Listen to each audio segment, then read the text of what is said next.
بسم اللہ الرحمن الرحیم۔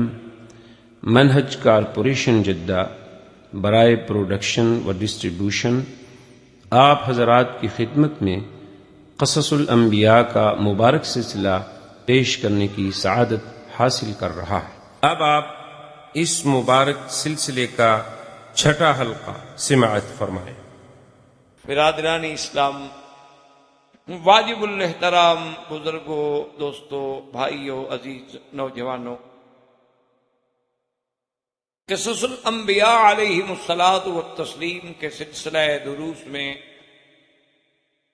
سیدنا ابراہیم الخلیل علیہ السلام کے بارے میں ہم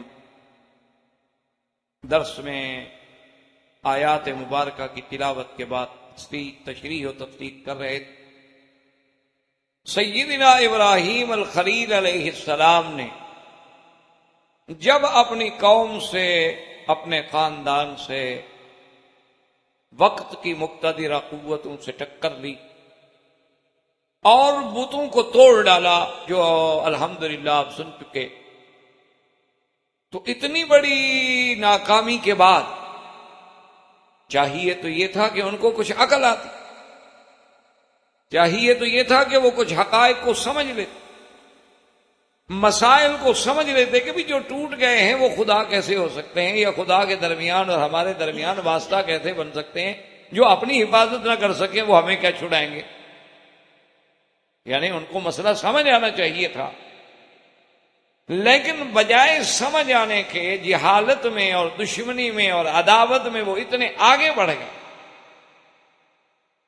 کہ انہوں نے ایک فیصلہ کیا کہ یہاں قرآن پاک نے سورۃ الصافات میں فرمایا ہے کہ انہوں نے آپس میں یہ طے کر لیا، قالوا ابنوا له بنیانا فالقوه فی الجحیم، اور دوسری جگہ قرآن کہ قالوا حرقوه وانصروا آلہتکم ان کنتم فاعلین۔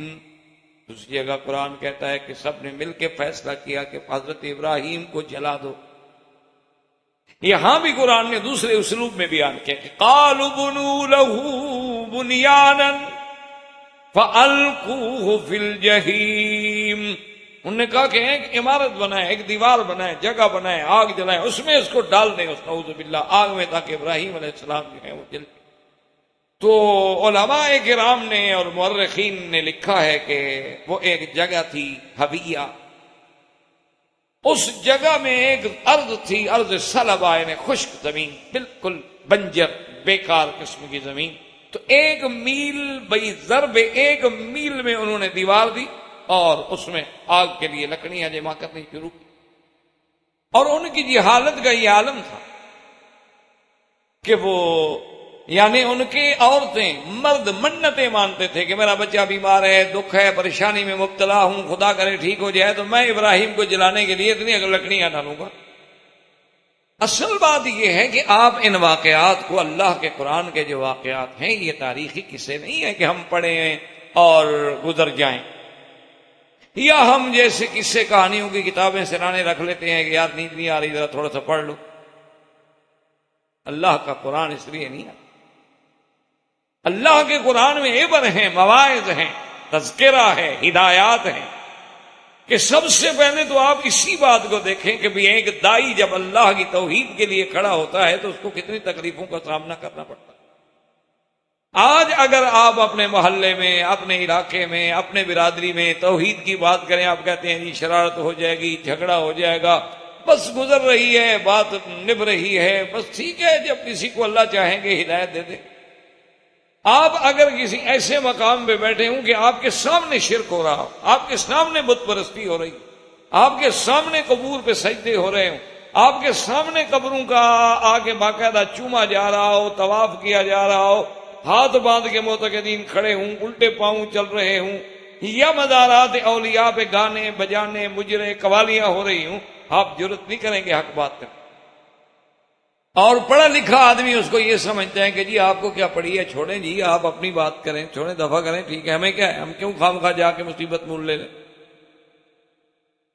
لیکن درس ابراہیم علیہ السلام سے سمجھو کہ اللہ کی توحید کے لیے پیغمبر نے کتنی بڑی ٹکر لی. جب تک اللہ کی توحید کے لیے آپ ٹکر نہیں لیں گے تو توحید کا مسئلہ حل کیسے ہوگا؟ آپ تو اس نسخے کو گھر میں لے کے بیٹھے رہے مخالفت کے ڈر سے کہ مخالفت ہوگی. اللہ فرماتے ہیں دیکھو کہ میرا نبی ہے، خلیل اللہ ہے، اور پیغمبر بھی وہ کہ جس کی ذریت میں نے نبوت رکھی ہے، جس کے پورے خاندان میں نبی میں نے بھیجے ہیں. اس کے امتحان کا عالم دیکھو کہ ساری قوم ایک طرف ہے، باپ ایک طرف ہے، ماں ایک طرف ہے، قوم ایک طرف ہے. صرف کھڑا نہیں، یہ نہیں کہہ رہا کہ تم غلط کر رہے ہو، نصیحت کرتے رہے، ہدایت کرتے رہے، تقریر کرتے رہے. جب دیکھا کہ اثر نہیں ہوتا تو جا کے بتوں کو توڑنا.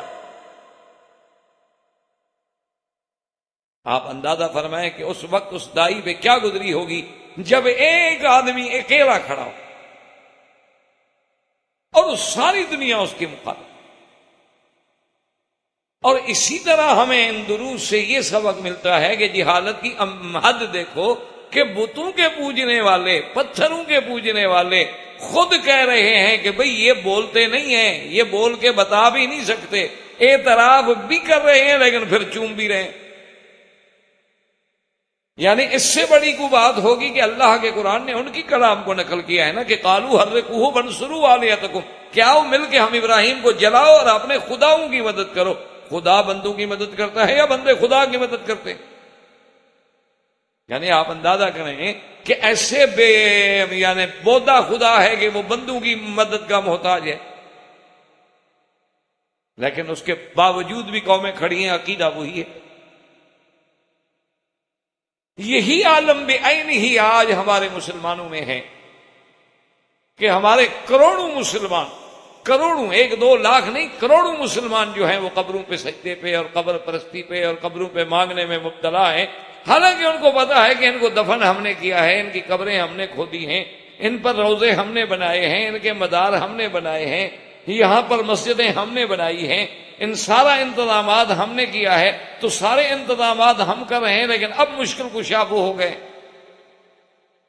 وہی عالم ہے کہ بھئی جو اس دور میں جہالت تھی، جو نوح علیہ السلام کے زمانے میں جہالت تھی، جو ابراہیم علیہ السلام کے زمانے میں جہالت تھی، جو سرکار دو عالم صلی اللہ علیہ وسلم سے پہلے جہالت تھی، وہی آج بھی موجود ہے. یعنی آپ بڑے بڑے لکھے، چلو بھی ٹھیک ہے، آپ کہہ سکتے ہیں بھی ہمارے لوگ کچھ جاہل ہوتے ہیں، ٹھیک، چلو زیادہ پڑھے لکھے نہیں. اچھا بھی ہندو جو ہیں ان میں بھی اکثریت جاہلوں کی، لیکن یہودی نصرانی تو پڑھے لکھے ہیں.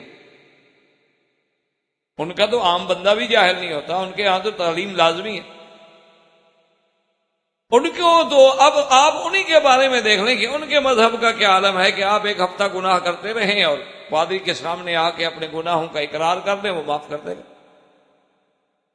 یعنی آپ اندازہ فرمائیں کہ گناہوں کی معافی کا چارج جو ہے وہ پادری صاحب کے پاس ہے، اور پادری خود بھی کیا ہے وہ گناہوں میں مبتلا ہو.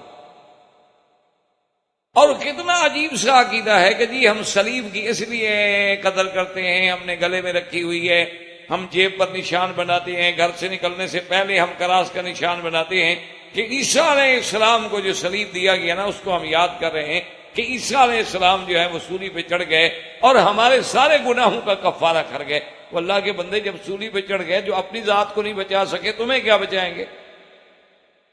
ان کو بھی سمجھ نہیں آتا. تو اس لیے اب آپ ان قرآن کے ان واقعات کو جب پڑھیں تو اس میں ذرا غور کریں اور ایک آیت کو بار بار پڑھیں. ایک دفعہ نہیں، آپ 3-4 آیتیں مثلا پڑھیں لیکن ان کو بار بار پڑھیں. اللہ کے قرآن کا معجزہ دیکھیں کہ آپ جتنا زیادہ پڑھیں گے اور غور کریں گے قرآن خود بخود سینے میں اترنا شروع ہو جائے گا، چاہے وہ آپ زبان نہ بھی جانتے ہوں، آپ ترجمہ نہ بھی جانتے، کیونکہ اس کا تعلق جو ہے وہ کلام اللہ سے، اور اللہ کا کلام جو ہے وہ انسانی فطرت کا تقاضا ہے کہ اپنے مالک کی بات کو ہر کوئی سمجھتے. اب دیکھیں نا کہ جانور ہیں، بکریاں ہیں، ریوڑ ہے، بھینسیں ہیں، گائیں ہیں، اونٹ ہیں، گھوڑے ہیں، گدھا ہیں، آپ لاکھ چیخیں، لیکن جب اس کے چرانے والا اس کا رائی آواز دے گا تو فوراً آ جائیں، کیونکہ وہ بھی اپنے مالک کی آواز کو پہچانتا. تو ہم کیسے بندے ہیں کہ مالک کا کلام نہ پہچانے؟ یہ ہو سکتا ہے؟ فرق صرف اتنا ہے کہ قرآن کے آداب ہیں کہ آپ باوضو ہوں، آپ کسی صاف ستھری جگہ پہ بیٹھے ہوں، اگر آپ کا بستر ہے تو چادر جو ہے پاک ہو، اور سامنے آپ قرآن کھول کے اور ایک آیت کو آپ بار بار پڑھیں اور اس پہ غور کریں اور اللہ سے دعا مانگیں کہ میرا مولا ہم تو اجمی لوگ ہیں، یہ تیرا کلام ہے اور عربی زبان میں ہے، ہم اس کے حقائق کا ادراک تو نہیں کر سکتے لیکن کچھ نہ کچھ تو ہمیں سمجھ آ جائے. تو آپ جب پڑھیں گے 2 دفعہ 3 دفعہ 4 دفعہ 5 دفعہ تو پھر اللہ کے قرآن میں آپ کا معانست ہونی پیدا شروع ہو جائے گی، تو پھر آپ کو بات سمجھ آئے گی. اور پھر جب سمجھ آنی شروع ہو تو پھر غور کریں کہ آخر ابراہیم علیہ السلام نے ایسا کیوں نہ کیا کہ چلو جی قوم نہیں مانتی تو نہ مانے، ہم کیوں خامخواہ لڑائی لیں. نہیں مانتی نہ مان. جیسے آج کل ہمارے ہاں محاورہ ہوتا ہے نا جی تو اپنی نبیڑ تینوں ہور نال کی، یعنی تم اپنی نبیڑتے رہو، تمہیں کیا دوسرا کیا کریں. اسلام یہ نہیں چاہتا. اسلام نے تو تمہیں خیر امت بنا کے بھیجا، اور پھر قرآن اسی لیے تو آیا ہے کہ ہم غور کریں کہ دیکھو اب ابراہیم علیہ السلام اکیلے ہیں اور پوری قوم ایک طرف، اور آگ جلا دی گئی، اور آگ اتنی تیز ہے کہ ابراہیم علیہ السلام کو ڈالنے کا مسئلہ ہے کہ کیسے ڈالا جائے. تو حیدن نام کا ایک آدمی تھا جس نے سب سے پہلے دنیا میں منجنیق ایجاد کی. اب تو خیر منجنیق سے بھی اور چیزیں آ گئی، اب تو دنیا میں بڑی بڑی چیزیں آ گئی، میزائل آ گئے، لانچر آ گئے، جہاز آ گئے، کیا کیا بلائیں آ گئے. اس دور میں بہرحال یعنی منجنیق جو ہے یہ ایک بڑی نئی چیز سمجھی جاتی تھی جس کا وجود ہی کوئی نہیں تھا. تو منجنیق بنانے کے بعد سیدنا ابراہیم علیہ السلام کو اس منجنیق کے اندر بٹھا دیا گیا، اور طریقہ اس کا یہ تھا کہ ہم اس کو کھینچیں گے رسیوں کو، اور 4 رسیاں باندھی ہوئی تھی بھی، جب اس کو بہت بڑا لمبا جھولا دیں گے تو پھر 2 رسیاں کھینچیں گے تو وہ الٹ جائے گی اور ابراہیم علیہ السلام جو ہے وہ آگ پہ چلے. اب آپ اسی منظر کو ذرا آنکھوں میں رکھ کے دیکھیں کہ کیا عالم ہوگا کہ سامنے آگ جل رہی اور آدمی منجنیق میں بیٹھے، اور اسے پتا ہے کہ 2 منٹ کے بعد مجھے جلا دے گی آگ. لیکن اس کے باوجود دیکھو بات تو صرف اتنی تھی نا کہ وہ منجنیق میں بیٹھے بیٹھے بھی کہہ دیتے اپنی قوم سے، برادری سے، اس وقت کے جباروں سے کہ بھائی میں معافی مانگتا ہوں، آئندہ میں آپ کو نہیں چھیڑوں گا، ٹھیک، وڈرا کرتا ہوں. تو کیا کہتے ہو؟ وہ کہتے مسئلہ حل ہو گیا، اچھی بات ہے، پھر کیوں جلاتے؟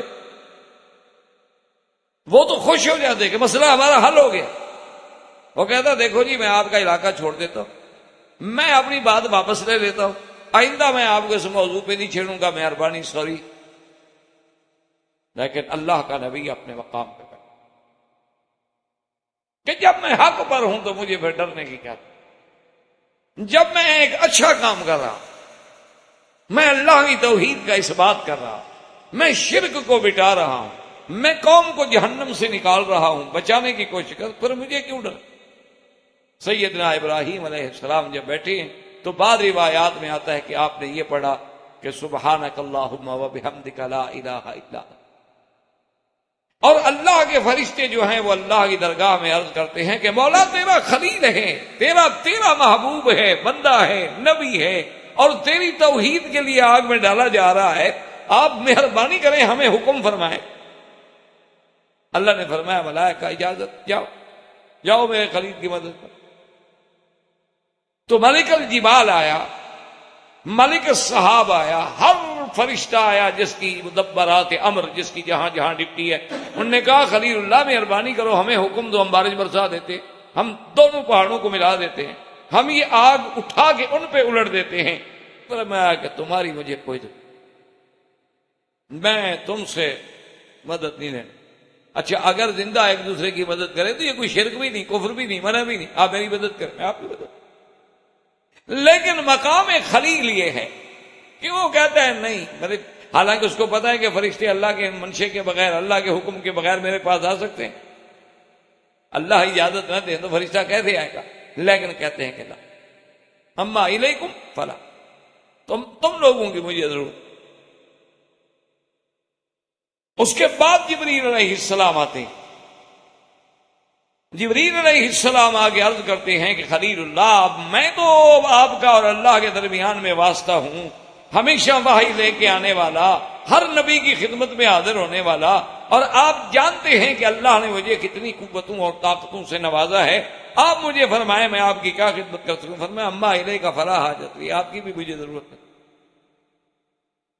جبریل کو جواب دے رہے ہیں۔ اسی میں آپ سوچیں کہ ہمیں تو کوئی خواب میں بھی آواز نظر آ جائے تو پتہ نہیں ہم کیا کرتے۔ یہ تو سامنے جبریل کھڑا ہے کہ جناب حکم، اور پھر ابراہیم علیہ السلام کو یہ شبہ بھی نہیں کہ پتہ نہیں جبریل میری مدد کر سکے گا کہ نہیں کر سکے گا، یا جبریل علیہ السلام کی طاقت میں بھی ہے کہ اس آگ کو بجھا دے یا الٹ دے۔ ان کو یقین ہے کہ جو کریا سدوم جیسی چیزیں جو ہیں ایک پر پہ اٹھا کے لے جا سکتا ہے آسمانوں تک، یہ کیا چیز؟ لیکن فرمایا آپ کی بھی ضرورت نہیں۔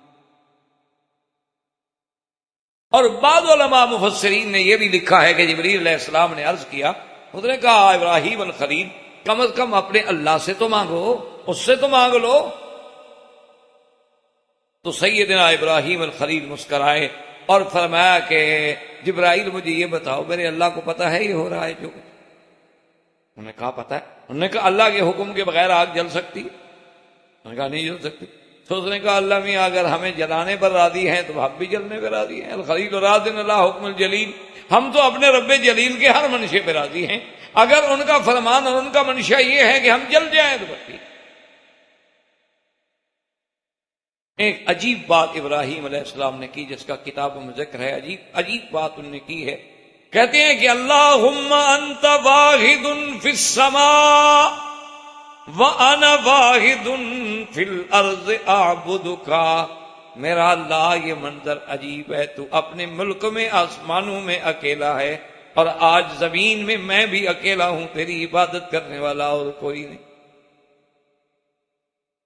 ایک اکیلا بیٹھا ہوں، آپ کی مرضی، اور آپ کے ہر حکم پہ راضی۔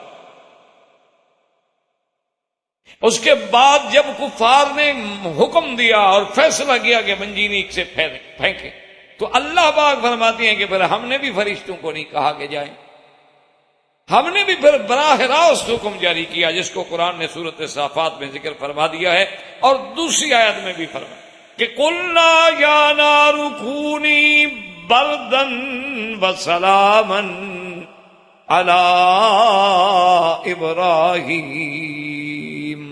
اللہ فرماتے ہیں ہم نے حکم دیا آگ کو کہ تم ٹھنڈی ہو جاؤ، بردن و سلامن، اور ٹھنڈی ایسی نہیں کہ میرے ابراہیم کو ٹھنڈا کی تکلیف ہو۔ آپ نے دیکھا نا کہ کبھی کبھی سردی زیادہ ہو تو پھر بھی تو تکلیف ہے، اور اگر سردی اور زیادہ ہو تو زمہریر ہے، وہ تو آگ سے بھی زیادہ تکلیف ہے۔ اس لیے فرمایا بردن و سلامن علی ابراہیم، ابراہیم پہ ٹھنڈی ہو جا۔ حضرت ابن عباس فرماتی ہیں کہ یہ اللہ کا شان ہے کہ اللہ نے آگ کو حکم دیا اور ساتھ پابند کر دیا کہ علی ابراہیم، اگر اللہ آگ کو ابراہیم کی قید نہ لگاتے تو پوری دنیا کی آگ ٹھنڈی ہو جاتی۔ اور پھر آگ نے عجیب منظر ہے کہ جب حکم ملتا ہے تو آگ صرف ان رسیوں کو تو جلا رہی ہے کہ حضرت ابراہیم علیہ السلام کے کپڑے بھی اتارے گئے اور باندھا بھی، تاکہ کسی طرح بھی نکل کے بھاگ نہ سکے، کسی طرح بھی اپنے آپ کو بچاؤ نہ کر سکیں، اپنا دفاع بھی نہ کر سکیں، ہاتھ بندھے ہوئے ہیں، کپڑے اترے۔ اسی لیے سرکار دو عالم صلی اللہ علیہ وسلم نے فرمایا اول من یکسا یوم القیامت ابراہیم، ہم نے فرمایا سب سے پہلے قیامت والے دن قبروں سے اٹھنے کے بعد جس کو لباس پہنایا جائے گا ابراہیم علیہ السلام۔ صحابہ نے پوچھا کہ کب لگے یا رسول اللہ، آپ سے بھی پہلے؟ ہم نے فرمایا ہاں مجھ سے بھی۔ صحابہ نے پوچھا حضور کیسے؟ فرمایا کہ اللہ کی توحید کے لیے دنیا میں ان کے کپڑے اتارے گئے تھے، آج اللہ بدلہ دیں گے کہ ساری کائنات کھڑی رہے پہلے میرے ابراہیم کو لباس پہنے۔ تو ابراہیم علیہ السلام جب آگ میں ڈالے گئے تو صحیح روایات میں بخاری میں بھی موجود ہے، تو اس وقت زبان پہ کیا کلمہ تھا؟ کہا حسبنا اللہ، حسبنا اللہ ونعم الوکیل۔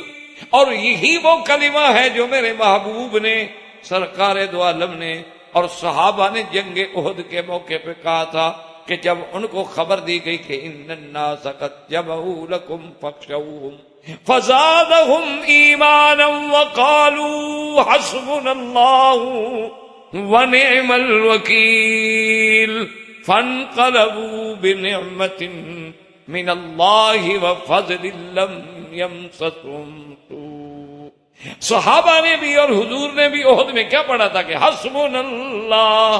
اور بی بی عائشہ پہ جب تہمت لگی اور بی بی عائشہ کو جب پتہ لگا کہ لوگ میرے بارے میں یہ کہہ رہے ہیں تو سب سے پہلے ان کی زبان پہ بھی یہ کلمہ آیا حسبنا اللہ ونعم الوکیل. اس لیے یاد رکھیں علماء نے لکھا ہے کہ کتنی بڑی مصیبت ہو، کتنے بڑے آپ امتحان میں مبتلا ہو جائیں، کتنے اللہ معاف کرے آپ کے خلاف یعنی بادل بن جائیں مخالفتوں کے، لیکن اس کلمے کی ایسی برکت ہے کہ اگر آپ یقین کامل کے ساتھ پڑھیں گے تو ساری بلاؤں کو اللہ تبارک و تعالی ٹال دے. اسی لیے بعض علماء کرام نے محض اس کلمے پر کتابیں لکھی، یعنی حسبنا اللہ ونعم الوکیل کے فضائل، حسبنا اللہ ونعم الوکیل پڑھنے کے فوائد پہ باقاعدہ مؤلفات ہیں، باقاعدہ کتابیں لکھی گئی ہیں. اور البتہ یہ بات ضرور ہے کہ بعض بزرگ کہتے ہیں 300 دفعہ پڑھیں، بعض کہتے ہیں 313 دفعہ پڑھیں، بعض کہتے ہیں 500 دفعہ پڑھیں، بعض کہتے ہیں 600 دفعہ پڑھیں. تو مختلف پڑھنے کے تو طریقے ہو سکتے ہیں، لیکن اس میں تو کسی کا اختلاف نہیں ہو سکتا ہے کہ جب یہ آدمی کلمہ پڑھے اور خدا پہ یقین کامل ہو تو اللہ تبارک و تعالیٰ اس کو سرخرو فرماتے ہیں اور ہر مصیبت سے بچا دیتے ہیں. اگر سیدنا ابراہیم الخلیل کی زبان مبارک سے نکلا تو یہی کلمہ نکلا، اور سرکار دو عالم صلی اللہ علیہ وسلم سیدنا محمد الرسول اللہ اور آپ کے صحابہ کی زبان سے کلمہ نکلا تو یہی نکلا حسبنا اللہ ونعم الوکیل. اور سیدہ عائشہ صدیقہ رضی اللہ تعالی عنہا پر جب اتنا بڑا مسئلہ افک پیدا ہوا تو ان کی زبان سے بھی یہی کلمہ نکلا حسبنا اللہ ونعم الوکیل. تو سیدنا ابراہیم علیہ السلام کو جب آگ میں ڈالا گیا تو اللہ کی شان دیکھیں کہ آگ نے رسیاں تو جلا دی لیکن ابراہیم علیہ السلام کچھ نہیں. اور بعض روایات میں ہے کہ وہ جبریل علیہ السلام ساتھ کھڑے، یعنی اس وقت بھی ساتھ کھڑے ہیں اور ابراہیم علیہ السلام کی پیشانی سے پسینہ پہنچ رہے ہیں. صرف اتنی احساس ہوا کہ پسینہ آ گیا اور روشنی. اور اس آگ میں 1 دن نہیں، 2 دن نہیں، 3 دن نہیں، بعض روایات کے مطابق 40 دن اور بعض روایات کے مطابق 50 دن ابراہیم علیہ السلام نے گزارے. اور سیدنا خلیل فرماتے تھے انعم ایام لی، سب سے بہترین میری زندگی کے جو دن تھے وہی تھے جب میں آگ میں تھا. کہ جنت کا کھانا، جنت کی نعمتیں، جنت کی پوشاک، جنت کا لباس، اور سیدنا ابراہیم علیہ السلام کی راحت. تو آپ کی کتابوں میں یہ بھی آتا ہے کہ آپ کی ماں آخر ماں ہے، کچھ ہے کافرہ ہے، باپ کے بیٹے کے عقیدے پہ نہیں لیکن بیٹا آگ میں ہو. تو جب ڈال دیے گئے تو باہر کھڑی کھڑی رو رہی ہے، آخر ماں ہے، آخر کچھ ہو جائے باپ ہے. جب ابراہیم علیہ السلام کو آگ میں ڈال دیا گیا تو باپ اور ماں دونوں باہر کھڑے ہو جاتے خفیہ مقام پہ اور رونا شروع کر دیتے کہ میرا بیٹا جل گیا. اللہ تبارک و تعالیٰ نے حکم دیا ملائکہ کو کہ ان کے سامنے ابراہیم علیہ السلام تک حجاب ہٹا دو آگ کے، یہ اپنی آنکھوں سے دیکھ لیں کہ ابراہیم بیٹھے. جب ان حجابات کو ہٹایا گیا تو اس لیے علماء نے لکھا ہے کہ اعجب کلمۃ قالها ابو ابراہیم، کہ سب سے عجب کلمہ ہے جو انہوں نے کہا. کہنے لگے کہ نعم الرب رب ابراہیم، کہ ابراہیم رب تو تیرا رب ہے جس نے تیری آگ میں بھی ہمت. اور ماں جب رونے لگی اور ماں نے فریاد کی تو اللہ نے حکم دیا کہ اسی ماں کے لیے، کیونکہ ماں دور سے چیختی ہے روتی ہے، کہتی ابراہیم ایک دفعہ تو مجھے اندر آنے دو، میرے لیے بھی دعا کر دو، میں ایک دفعہ تو بیٹے کو مل لوں. تو ابراہیم علیہ السلام نے دعا کی، اللہ نے حکم دیا کہ داخل ہو، آگ کو مت جلاؤ. ابراہیم کی اماں آئی، فقبلت علی راسہ، بوسہ بھی دیا، ملاقات بھی کی، فاتنقتھا، گلے سے بھی لگایا لیکن اسلام نہیں لیا. پھر واپس. تو اتنے دن گزارنے کے بعد، آگ کے امتحان سے گزرنے کے بعد تو ہمیں کیا درس قرآن پاک کے قصے سے سبق ملتا ہے کہ اگر اللہ کی توحید کے لیے، جیسے کہ حضور نے فرمایا تھا کہ لا تشرک باللہ ان قتلت او حرقت، کہ اے ایمان والوں اگر اللہ کی توحید کے لیے تمہیں آگ میں بھی ڈال دیا جائے، تمہیں جلا ڈالا جائے، تمہیں ٹکڑے ٹکڑے کر دیا جائے، لیکن شرک نہیں کرنا۔ ہمیں کیا سبق ملا اس قصے سے؟ یہی وہ بات تھی نا آخر جس نے سیدنا بلال رضی اللہ تعالی عنہ کو تڑپنے پہ مجبور کر دیا کہ تڑپ رہے ہیں، انگاروں پہ ڈالا جا رہا ہے، آگ پہ ڈالا جا رہا ہے، سینے پہ پتھر رکھے جا رہے ہیں، کوڑے برسائے جا رہے ہیں، اور اسی شدت عذاب میں بلال بے ہوش ہو جاتے ہیں۔ لیکن جب ہوش آتا ہے تو زبان پہ ایک ہی بات ہے، احد احد۔ تو سیدنا ابراہیم علیہ السلام آگ سے بھی نکلا۔ اب جب آگ سے نکل آئے تو اس آگ کے فوراً بعد انہیں اس وقت کے بادشاہ نے بلایا۔ اب اسے پتہ لگ گیا بھی عجیب بات ہے، اس کا مطلب یہ ہے کہ ہم اس کا مقابلہ یوں تو نہیں کر سکتے، اس کا معنی ہے کہ اس کے ساتھ کوئی ڈائلاگ کریں، مذاکرات کریں۔ اور اسے یہ ضرور ناز تھا کہ میں بادشاہ ہوں، میرے پاس اتنا بڑا ملک ہے، اور پھر میرے وزیر ہیں، مشیر ہیں، اور ابراہیم علیہ السلام اکیلا ہے جس کا کوئی ساتھی بھی نہیں۔ چلو اگر ہم اس طرح اس کو شکست نہیں دے سکے، وہ آگ سے بھی کسی طرح بچ گیا ہے، تو اب اس کا علاج یہ ہے کہ ہم اس کے ساتھ بات کرتے ہیں تاکہ ہم اسے باتوں میں شکست دے سکیں، شاید تاکہ ہمارا مسئلہ حل ہو جائے۔ ورنہ یہ تو عجیب بات ہو گئی کہ پوری طاقت ایک طرف ہے، اکیلا ابراہیم ایک طرف ہے، اور وہ بھی جوان آدمی، فتى يذكرهم يقال له ابراہیم۔ بادشاہ نے حکم دیا کہ ابراہیم علیہ السلام میرے پاس آئیں اور میرے ساتھ بات کرنے فرمائے۔ مشہور تاریخی روایات کے مطابق یہ بادشاہ جو ہے ملک بابل، اور اس کا نام تھا نمرود۔ اور یہ بات بھی ہمیں تاریخ میں پتہ چلتا ہے کہ دنیا میں 4 بادشاہ ایسے گزرے ہیں جنہوں نے اپنے دور میں گویا پوری دنیا پہ حکومت، ورنہ ان کے بعد کوئی ایسا آدمی پھر نہیں آیا، یعنی اپنے اپنے دور۔ آج تو دنیا بدل گئی، آج تو حالات ہی بدل گئے۔ وہ 4 بادشاہ جو تھے، 2 مسلمان اور 2 کافر۔ مسلمانوں میں 2 بادشاہ جنہوں نے پوری دنیا پہ گویا کہ سلطنت کی ہے، ایسی کسی کو نہیں ملی۔ ایک سیدنا سلیمان علیہ السلام اور ایک ذوالقرنین۔ یہ ایسے دونوں بادشاہ ہیں کہ ان کو اللہ نے جو چیز اور جو نعمتیں اور جو قوت اور جو طاقت اور جو شوکت اور جو وسعت عطا فرمائی وہ کسی کو نہیں۔ اور کافروں میں بھی 2 بادشاہ گزرے ہیں، ایک نمرود اور ایک بخت نصر۔ انہوں نے بھی اپنے دور میں گویا کہ پورے اس وقت کے آبادی پہ حکومت کی ہے۔ ان میں یہ نمرود تھا جس نے 400 سال تک حکومت کی۔ اس دور میں لوگوں کی عمر جو ہے وہ 500 600 1000 سال۔ تو یہ نمرود جو ہے ملک بابل جو ہے بہت بڑا جابر، جبار، متکبر۔ ابراہیم علیہ السلام آگے، اس کو بھی اللہ نے اپنے قرآن میں سیدنا ابراہیم کے قصے میں، اسی لیے میں نے آپ کو عرض کیا تھا نا کہ ابراہیم علیہ السلام کا جو قصہ ہے عجیب بات ہے کہ اللہ نے 25 سورتوں میں اس کا ذکر، اور اللہ تبارک و تعالیٰ نے قرآن پاک کی 73 آیات میں صرف ابراہیم علیہ السلام کا قصہ ذکر۔ تو اس مناظرہ ابراہیم علیہ السلام نمرود کے ساتھ جو اس کو بھی اللہ نے قرآن میں الم تر الی الذی حاج ابراہیم فی ربہ ان آتاہ اللہ الملک اذ قال ابراہیم ربی الذی یحیی ویمیت قال انا احیی وامیت قال ابراہیم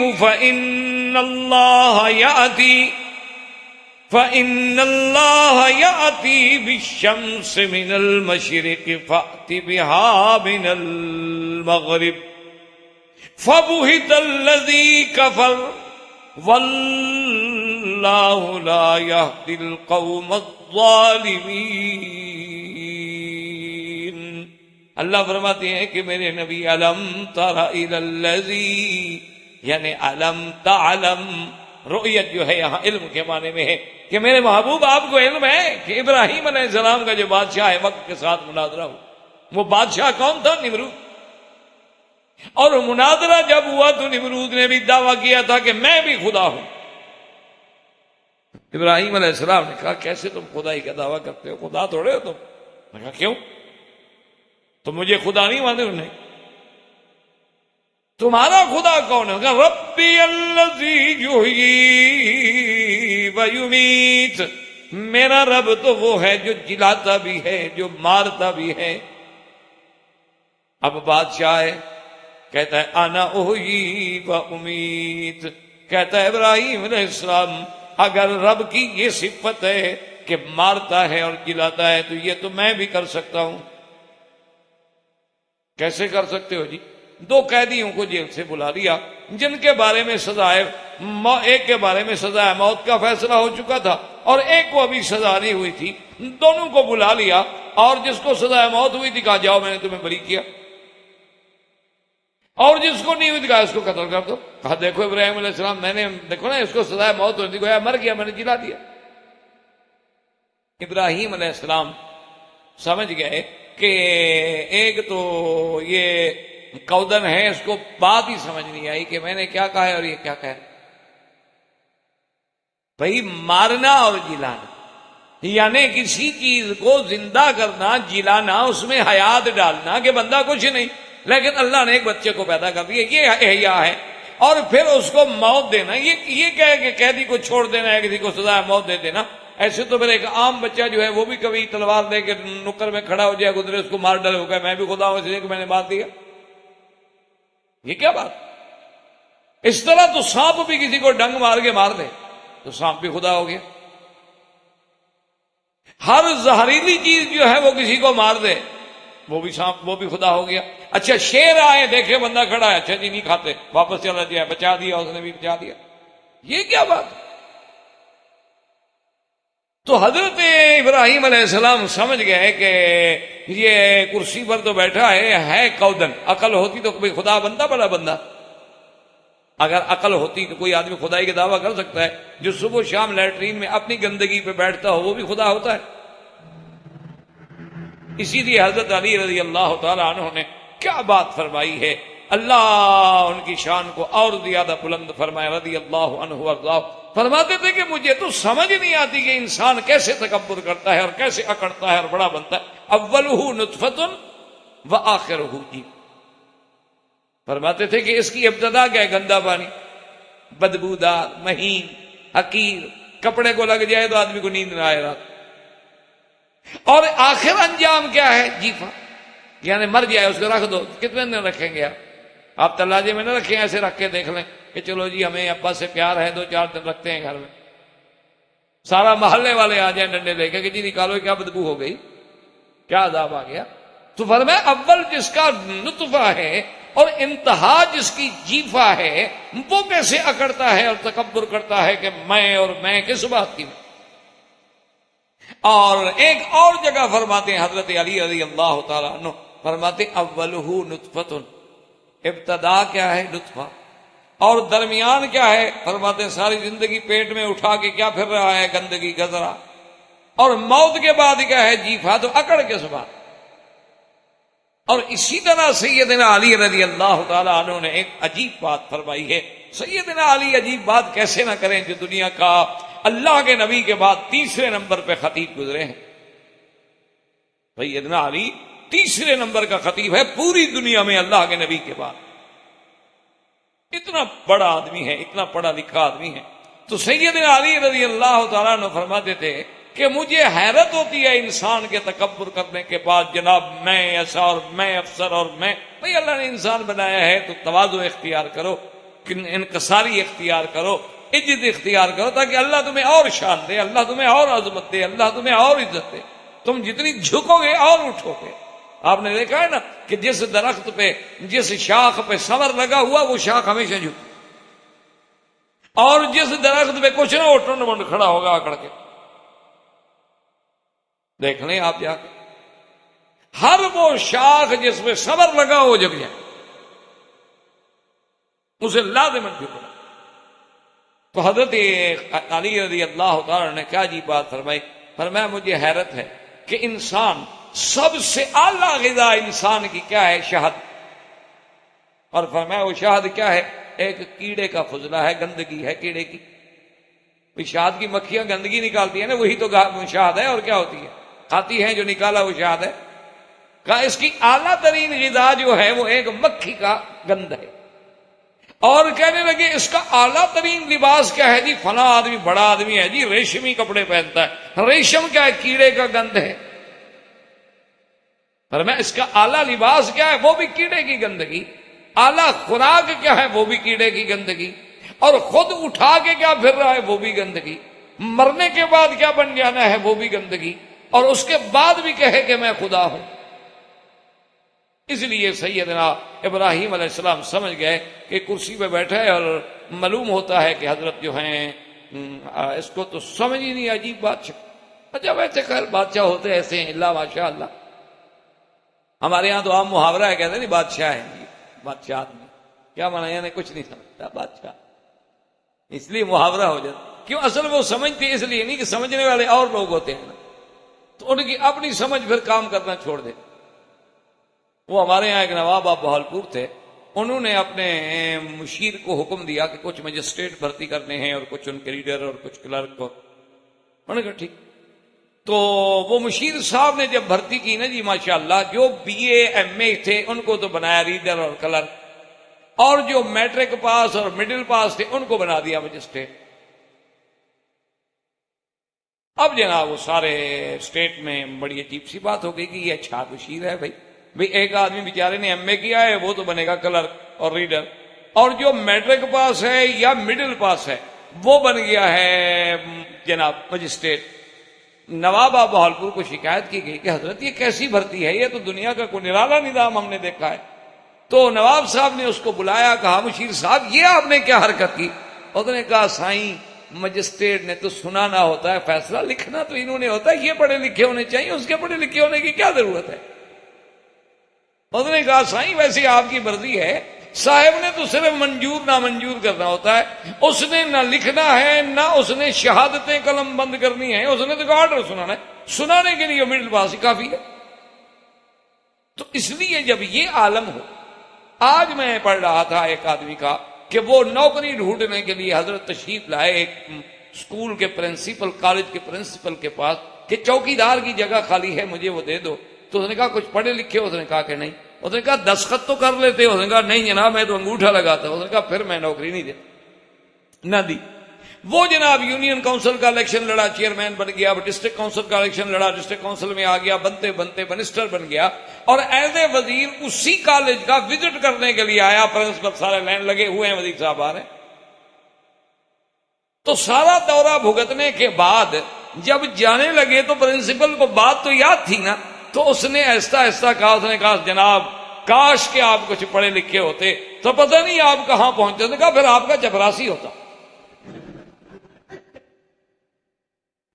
اس نے تو اس انداز میں کہ بھی میں اس کو یاد بھی دلا دوں اور برا بھی تو نہ سمجھے نا، وزیر ہے نا، نوکری سے نہ نکال. کہا سر آپ نے دیکھے نا کیسے ترقی کی ہے، اگر آپ پڑھے لکھے ہوتے تو پتہ نہیں آپ کیا بنتے. انہوں نے کہا پھر آپ کا چپراسی ہوتا، چوکیدار ہوتا.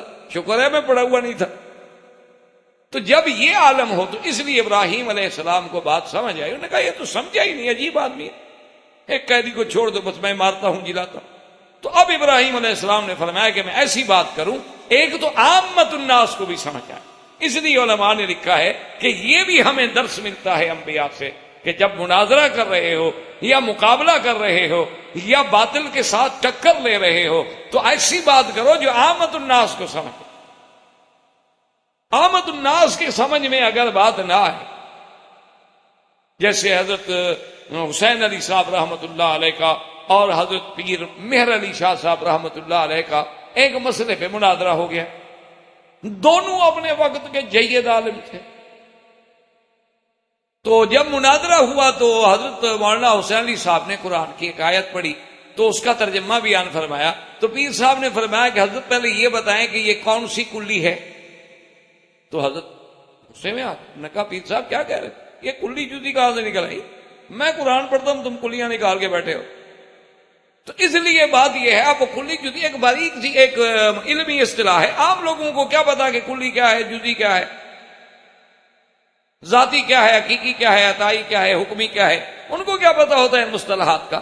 ابراہیم علیہ السلام نے اب پھر وہ بات کی جو حسن ظاہراً بھی ہو، آپ نے فوراً حکم دیا، فرمایا اچھا کوئی بات نہیں، فَإِنَّ اللَّهَ يَأْتِي بِالشَّمْسِ مِنَ الْمَشْرِقِ فَأْتِ بِهَا مِنَ الْمَغْرِبِ۔ ایک تو وہ حران سارے بت پرست بھی تھے، آگ پرست بھی تھے، اور نجوم پرست بھی تھے، سورج اور چاند کے بھی پوجا کر رہے ہیں۔ آپ نے فرمایا کہ میرا رب وہ ہے جو سورج کو روزانہ مشرق سے نکالتا ہے، اگر تو بھی خدا ہے تو ایک دن کے لیے کم از کم اس کے نظام کو الٹ دو، ایک دن کے لیے تو اس کو مغرب سے یوں گھما دو۔ ان اللہ یاتی بالشمس من المشرق فات بها من المغرب فبہت الذی کفر واللہ لا یہدی القوم الظالمین۔ اب جب ابراہیم علیہ السلام نے یہ دلیل پیش کی تو کافر ہکا بکا رہ گیا، حیران ہو گیا کہ کیا جواب دوں۔ اللہ فرماتے ہیں کہ ہم ظالموں کو ہدایت نہیں کرتے، ہدایت تو ان کو ملتی ہے جو میرے آگے جھکنے والے ہوتے ہیں، جو حد سے نکلنے والے ہوں، تجاوز والے، ان کو تو ہدایت نہیں ملتی۔ اب کیا جواب دے، کہاں کیسے سورج کو پھیر کے لے آئے؟ لیکن ایک بات یاد رکھیں کہ اللہ کی شان دیکھیں کہ سرکار دو عالم صلی اللہ علیہ وسلم نے فرمایا ہے کہ علامات قیامت میں سے ایک علامت قیامت یہ بھی ہے کہ طلوع الشمس من مغربہا، کہ سورج جو ہے مشرق کے بجائے مغرب سے نکلے گا، مغرب سے طلوع ہوگا۔ اور حضور صلی اللہ علیہ وسلم نے فرمایا کہ اذا طلعت الشمس من مغربها اغلقت ابواب التوبہ، کہ جب سورج مغرب سے نکل آئے تو اب توبہ کے دروازے بند، بس اب توبہ قبول۔ تو علماء نے کتنی بڑی اچھی بات، انہوں نے کہا اور بھی تو نشانیاں ہو سکتی تھیں، لیکن سورج کو مغرب سے کیوں نکالا جائے گا؟ انہوں نے کہا وجہ یہ ہے کہ اگر آج بھی کوئی جاہل یہ کہہ دے کہ بھئی نمرود تو سورج کو مغرب سے نہ نکال سکا، لیکن ابراہیم کے رب نے کبھی مغرب سے نکالا ہے؟ بھئی نمرود تو لاجواب ہو گیا، نمرود سے تو جواب نہ بنا، فبہت الذی کفر۔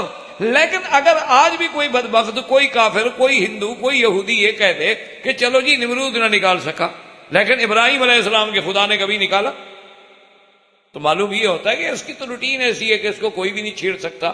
اس لیے اللہ تبارک و تعالیٰ نے ایک دن رکھا ہے اپنی قدرت کے اظہار کے لیے کہ ہم جب چاہیں گے تو اس کو یوں بھی پھیر سکتے ہیں، اور پھر سورج کو وہ مغرب سے نکالیں گے۔ اب جناب نمرود لاجواب ہو گیا، اب کوئی بات بنتی نہیں، کیا کریں؟ جب بات نہ بنے تو کیا کریں؟ تو سیدنا ابراہیم علیہ السلام نے اس امتحان آگ کے بعد، مناظرے کی کامرانی اور کامیابی کے بعد دیکھ لیا کہ میری آگ سے زندہ نکل آنے کے بعد بھی لوگ اسلام نہیں لے آئے، کہ حالانکہ اتنا بڑی بات تھی کہ لوگ تو فوراً کلمہ پڑھ رہے تھے کہ بھائی اب تو آنکھوں سے دیکھ لیا تھا معجزہ، لیکن پھر بھی اسلام نہیں لے آئے۔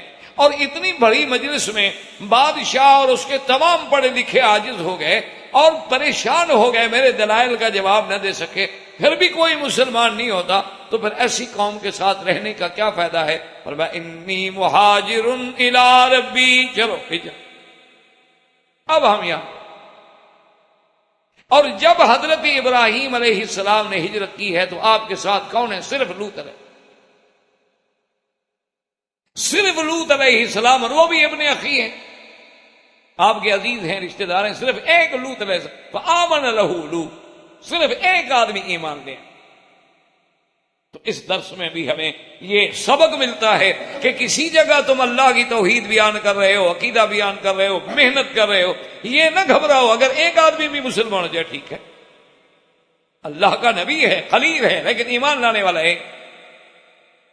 تمہارا کام ہے کہ تم اپنے کام پر، یہ نہ کہو کہ دیکھو جی ہم کیا کریں، اب میری تو ساری زندگی میں نے محنت کی، صرف ایک آدمی کو ہی بات سمجھ آئی تو کوئی بات نہیں۔ اللہ کے پیغمبر، حضور نے فرمایا مجھے پیغمبروں کو دکھایا گیا ہے ایسے بھی نبی ہوں گے قیامت والے دن جن کے ساتھ ایک بھی مسلمان نہیں ہوگا، ایسے بھی پیغمبر ہوں گے جن کے ساتھ 2 ہوں گے، 4 ہوں گے، 3 ہوں گے۔ تو سیدنا ابراہیم علیہ السلام نے اب جب وہاں سے چلے، تو آپ کی جو پہلی شادی ہو چکی ہے وہ ہے بی بی سارا، اور بی بی سارا جو ہے اس کے بارے میں مورخین کے دو قول ہیں۔ ایک قول تو یہ ہے کہ ملک حران کا جو اس زمانے میں بادشاہ تھا یہ ان کی بیٹی تھی، اور ایک قول یہ ہے کہ نہیں، ابنت عم ہی ہاران ایک آدمی تھا جس کے نام پر حران کا علاقہ آباد ہوا، وہ حضرت ابراہیم علیہ السلام کا چچا تھا، ان کی بیٹی۔ اور یہ بھی آتا ہے کہ اجمل نساء العالم بعد حوا، کہ بی بی حوا کے بعد خوبصورت ترین عورتوں میں تھی بی بی سارا، اللہ نے اتنا جمال عطا کیا۔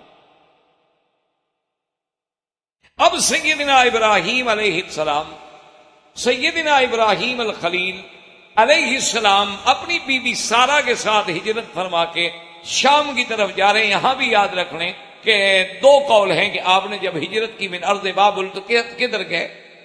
قرآن نے تو فرمایا ہے کہ ہم نے ان کو ازدا ہجرت کی الی الارض التی بارکنا، کہ انہوں نے ہجرت کی ایسی زمین کی طرف جس میں اللہ نے برکتیں رکھی۔ تو اب بعض مفسرین کرام رحمت اللہ علیہم کو یہ بھی دھوکا لگا کہ ابراہیم علیہ السلام نے ہجرت کی مکے کی طرف، کیونکہ مکہ ہی ارض مبارک ہے، کہ ان اول بیت وضع للناس للذی ببکۃ مبارکا وہدی للعالمین۔ لیکن یہ بات صحیح نہیں، ابراہیم علیہ السلام آئے ہیں مکے میں، لیکن وہ واقعہ الگ ہے، اور یہ واقعہ ارض بابل سے نکلنے کے بعد شام کی طرف جاتے ہوئے جو آپ جا رہے ہیں تو اس وقت آپ کا مقصد شام ہے، بیت المقدس ہے، جس کے بارے میں قرآن نے خود وضاحت کر دی ہے کہ سبحان الذی اسری بعبدہ لیلا من المسجد الحرام الی المسجد الاقصی الذی بارکنا حولہ۔ تو یہ وہ جگہ ہے شام جس کی طرف سیدنا ابراہیم الخلیل علیہ الصلوۃ والسلام ہجرت کر کے جا رہے ہیں، اور آپ ہیں اور بی بی سارا ہے، اور بعض روایات میں ہے کہ لوط علیہ السلام، اور بعض روایات ہمیں یہ بتلاتی ہیں کہ لوط علیہ السلام پھر آپ کی اجازت سے چلے گئے قریہ سدوم کی طرف، وہیں جا کے آباد ہو گئے۔ یہ قریہ سدوم جو ہے یہ آج کل جسے آپ اردن کہتے ہیں، یہ آج کل اردن کے علاقے میں وہ جگہ ہے، اور اسی جگہ وہ دریا بھی موجود ہے، وہ جگہ بھی موجود ہے جسے بحر المیت کہا جاتا ہے، یعنی ایسا پانی کہ جس میں آج بھی کوئی زندہ چیز زندہ نہیں بچ سکتی۔ یہ وہ جگہ ہے جہاں لوط علیہ السلام کی قوم پہ اللہ کا عذاب۔ انشاءاللہ جب ہم لوط علیہ السلام کا یا واقعہ آئے گا تو پڑھیں گے انشاءاللہ۔ تو اب جناب ابراہیم علیہ السلام بی بی سارا کے ساتھ جا رہے ہیں، اور راستے میں ایک بادشاہ تھا، یا اور بعض علماء کہتے ہیں کہ وہ خود تو بادشاہ نہیں تھا، اس زمانے کا جو فرعون تھا نا مصر میں، اس کا ایک بھائی سنان اس کا نام تھا، اور اس بدبخت کی یہ عادت تھی کہ اس کے کارندے اور چوکیدار اور اس کے ہرکارے جو ہیں وہ سڑکوں پہ اور شہروں میں اور گلیوں میں پھرتے رہتے تھے، جہاں کوئی خوبصورت عورت نظر آئے وہ چھین لیتے، پکڑ۔ اچھا، ایک عجیب عادت تھی کہ اگر وہ کوئی آدمی جا رہا ہے، وہ کہتا ہے جی کہ یہ کون ہے تمہارے ساتھ کا، بیوی کو پکڑتے۔ اچھا، وہ کہتا ہے یہ میری بیٹی ہے یا بہن ہے، چھوڑتے، وہ پھر نہیں پکڑتے۔ اس کی اپنی ایک منطق تھی۔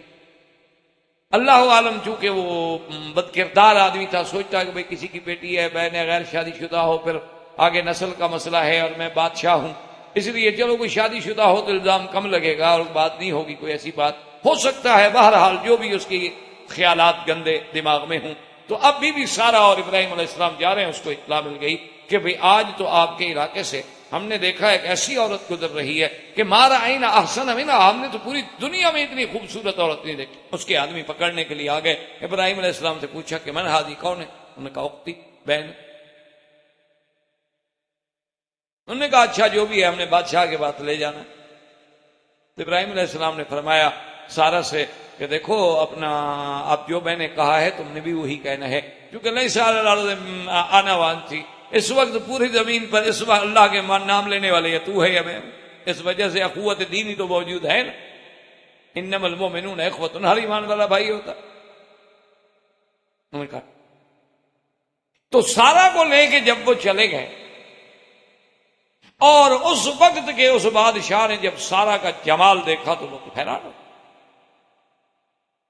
ایسی خوبصورت ہے، وہ تو بے قابو ہو کے بڑھا، بس نعوذ باللہ ہاتھ بڑھانے کے لیے، اور بی بی سارہ نے دعا کی کہ یا اللہ میں تیرے نبی کی عصمت ہوں، میں خلیل کی عصمت ہوں، اب یہ ظالم اگر میری توہین کر دے، اگر یہ ظالم میری تنقیص کر دے، تو مجھے اس ظالم سے حفاظت فرما۔ تو اس نے جیسے ہاتھ بڑھائے، ہاتھ بھی وہی رک گیا اور زمین میں دھنس گیا، فوراً سمجھ گیا، کہنے لگا کہ سارا دیکھو، اگر تم اللہ سے دعا کرو نا کہ اللہ یہ میری بیماری ہٹا دے اور مجھے نکال دے زمین سے، میں تمہیں بالکل ہاتھ ہی لگا۔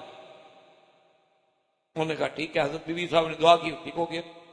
جب ٹھیک ہو گیا 5-4 منٹ کے بعد پھر خناس دماغ میں سوار ہو گیا، پھر حملہ کیا بی بی نے، پھر اسی طرح بی بی صاحب نے دعا کی، آپ پھر وہی لنگڑے ہو گئے اور زمین میں دھنس گیا۔ اس نے کہا اچھا بی بی سارا، اب میں بالکل بحیثیت ایک بادشاہ کے وعدہ کرتا ہوں کہ آپ سے کوئی زیادہ۔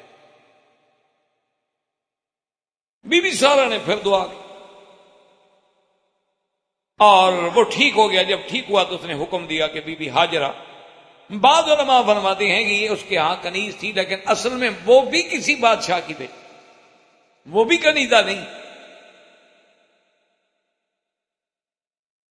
تو بی بی ہاجرہ کو بطور خادمہ انہوں نے کہا یہ کنیز بھی لے جاؤ، یہ آپ کی خدمت کے لیے رہے گی، اور میں آپ کو چھوڑتا ہوں۔ اور اپنے لوگوں کو بلایا اور کہا کہ یہ تم کون میرے پاس لے آئے؟ تو کوئی جن ہے، عورت تو ہے نہیں۔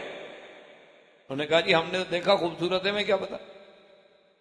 تو حضرت ابراہیم علیہ السلام نماز پڑھ رہے تھے، تو کتابوں میں آتا ہے کہ جب بی بی صاحبہ قریب آئیں تو اشارہ کر کے پوچھا کہ مہیم، کیا ہوا؟ تو بی بی صاحبہ نے کہا کہ رد اللہ قید الکافر والفاجر فی نہرہ، اللہ نے اس بادشاہ کا کفر، اس کا ظلم جو تھا، اللہ نے اس کے مکر کو اسی کے اوپر الٹ دیا ہے۔ اللہ نے مجھے محفوظ رکھا ہے، اللہ نے میری عصمت کی حفاظت کی ہے، اور انہوں نے مجھے بی بی ہاجرہ بھی ساتھ دی ہے بطور خدمت کے، اور ہدیہ لے کے میں واپس آئی ہوں۔ اور پھر یہاں سے سیدنا ابراہیم علیہ الصلوۃ والتسلیم جو ہیں ہجرت فرماتے ہوئے آپ ارض شام میں تشریف لے آئے۔ وہاں جب پتہ لگا کہ قوم کے کچھ کفار نے لوط علیہ السلام کو قید کر لیا ہے،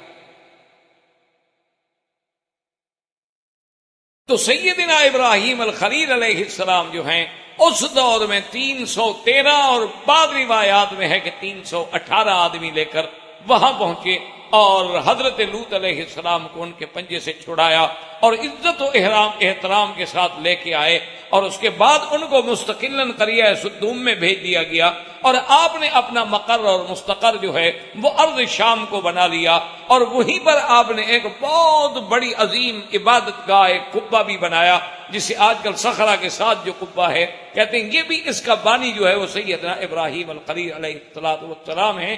اور وہیں جب آپ رہنے لگے، اور پہلی بیوی جو ہے بی بی سارہ، اس سے آپ کی کوئی اولاد نہیں،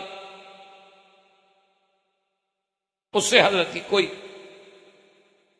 چونکہ کہتی ہیں کہ بی بی صاحبہ جو تھی ان میں یعنی وہ عاقرہ تھی، جن کو اولاد نہیں ہوتی، بانجھ تھی، جسے ہم اردو میں کہتے ہیں کہ بانجھ تھی۔ تو اب اللہ تبارک و تعالی سے سیدنا ابراہیم علیہ السلام نے، جو ہم نے آپ کے سامنے آج کے سبق اور درس میں آیات پڑھی تھی کہ قالوا بنوا له بنيانا فألقوه في الجحيم فأرادوا به كيدا فجعلناهم الأسفلين۔ اللہ نے فرمایا ان کافروں نے بڑی کوششیں کی، بڑی قید کی، فکر کیا، تدبیریں کی، لیکن ہم نے ان کو ناکام کر دیا۔ وقال انی ذاہب الی ربی سیہدین، آپ نے پھر ہجرت کی مناظرہ کے بعد، اور اس کے بعد دعا مانگی رب ھب لی من الصالحین، فبشرناہ بغلام حلیم، اللہ سے دعا مانگی کہ یا اللہ مجھے بھی اولاد عطا فرما، یا اللہ مجھے بھی صالح اولاد عطا فرما، حلم و حوصلے والی اولاد عطا فرما۔ تو اب سیدنا ابراہیم علیہ السلام ہجرت کے بعد بی بی سارہ کے اس ابتلا کے بعد شام میں تشریف لے آئے، زندگی باقی تو بات باقی، اللہ تعالی اعلم و علمہ اتم۔ برادران اسلام، واجب الاحترام بزرگوں، دوستوں اور بھائیوں، الحمدللہ کہ ان دروس پاک میں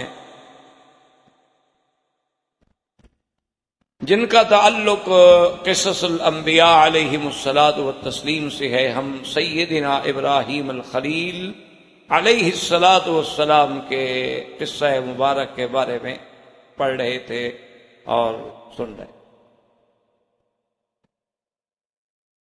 سیدنا ابراہیم علیہ السلام، جیسا کہ آپ نے دروس سابقہ میں سنا،